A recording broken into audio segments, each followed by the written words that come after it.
ازيكم يا حلوين؟ عاملين ايه؟ يا رب تكونوا بخير. يلا بقى نعمل مع بعض النهارده الجلاش باللحمه بطريقه سهله وسريعه جدا جدا. هتنفعك طبعا في اي عزومه، ورمضان داخل علينا ان شاء الله.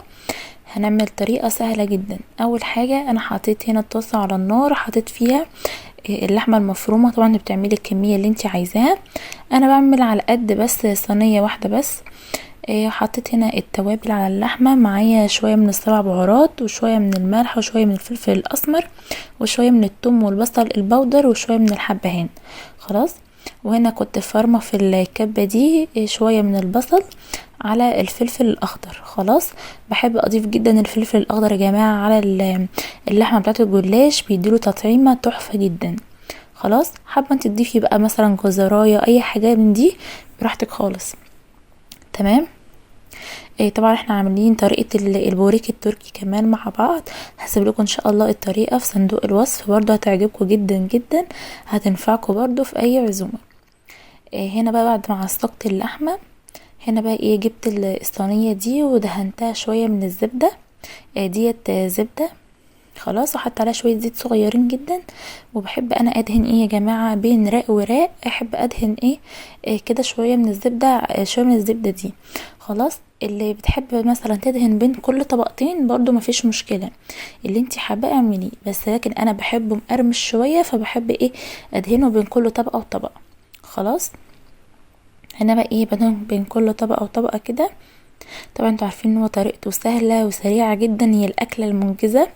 حتى لو جايلك اي حد كده في اي وقت كده طب عليكي زي ما بنقول، بتبقى يعني اسهل حاجه ممكن تعمليها له. خلاص. طبعا بقى انت بتحبيه طري شويه، اول ما يطلع من الفرن تغطيه. خلاص. ولكن انا ما انا احنا بنحبه مقرمش فما غطيتهوش خالص انا. خلاص. فاللي انت حباه اعمليه. وبحب انا ادهنه كده من كل النواحي، علشان لما يجي يدخل الفرن ياخد لون جميل كده من جميع النواحي. خلاص. هتشوفوه معايا دلوقتي في الاخر الفيديو، تحفة جدا كده. خلاص. هحط كمان متهيألي دي اخر بقى ورقة. بقى هحط اللحمة كلها اللي انا عاملاها دي. حابه انتوا حابين بقى انتوا يا جماعه تقللوا مثلا كميه اللحمه دي، مفيش مشكله. القارب اللي انا بعمل فيه ده واخد مني بالظبط ربع كيلو لحمه. حابه انت بقى طبعا تكبري القارب شويه، يبقى تزودي كميه اللحمه شويه. عادي جدا، على حسب امكانياتك برضو اعملي. بس انا كده بقى بنزلها كلها. طبعا انتوا عارفين بقى ان الدنيا ساقعه الحاجه بحطها بتسقع مني على طول. هيبقى كده بفرد اللحمة كويس جدا على ورق الجلاش. خلاص يا جماعة، زي ما انا قلتلكوا التوابل اللي انت مثلا تحبيها للجلاش حطيه. انا قلتلكوا التوابل اللي انا بحب احطها عليه. حابين ان انتوا برضو تحطوا زعتر مع اللحمة دي وهي بتتشوح على النار، وهي بتتعمل لسه على النار مفيش مشكلة. بس انا بحب اعمل الزعتر، هتشوفوا دلوقتي انا بحطه على اللبن على طول. بحب انا الطريقة دي، بيبقى على الجلاش من فوق كده بيبقى احلى واطعم. خلاص. وبيدي شكل كمان جميل يعني للجلاش وانتي بتقطعي.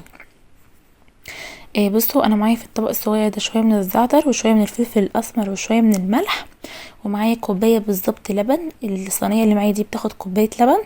والبيضايه دي. خلاص. هتشوفوا بقى دلوقتي انا بعملها ازاي. وطبعا بقى التقطيعه اي حاجه انتي بتحبي تقطعي بيها قطعي. يعني مثلا انا بحب اقطع مربعات ومثلثات، هتشوفوها دلوقتي معايا. انا هعرفكم ازاي تقطعوها مثلثات. حابه انت تقطعيها مربعات بس مفيش مشكله. حابه تلفيه رول زي البوريك كده برضو مفيش مشكله. البوريك يا جماعه احنا عملناه مع بعض قبل كده في القناه، كان تحفه تحفه تحفه. برضو بفكركم، هسيب لكم برضو الطريقه بتاعته في صندوق الوصف، هتحبوه جدا. جربوها هتحبوه جدا. خلاص. انا كده خلاص بعد ما قطعته هنا بقى كده بنعمله مثلثات. دي بقى طريقة المثلثات. حابة انت تعمليه كده مثلا عندك ضيوف، عندك اي حاجة مفيش مشكلة اعمليه. بتدي حتى شكل جميل جدا للجلاشة وانت بتاكليها. مش حابة تعمليه مربعات بس برضو براحتك. هنا بقى اجيب الطبق ده اللي كان فيه السمنة، هحط فيه باقي كوباية من اللبن. وهيحصل دلوقتي موقف يا جماعة ولا اكنكم شفتوا حاجه خلاص. وفد الموقف. ولا اكنكم شفتوا حاجه، انتوا شفتوش حاجه خالص. ماشي. دلوقتي بقى هرب البيضه مع الزعتر والفلفل الاسمر والملح. خلاص. وهضيفهم بقى كده على الجلاش، واوزع بقى التشريبه بتاعتي دي في كل حته زي ما انتوا شايفين كده. لازم تهزوها كده علشان تدخل ايه في كل الجوانب، وهي بتغلي بقى في الفرن بكل الجوانب كده، تاخد كلها لون جميل. خلاص.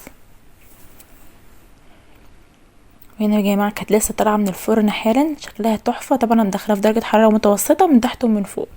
شايفين بقى شكله بعد ما قطعته؟ شايفين شكل المثلثات؟ تحفه جدا. كده يا حبايبي بقى الفيديو خلص. متنسوناش في اللايك والاشتراك. مع السلامه.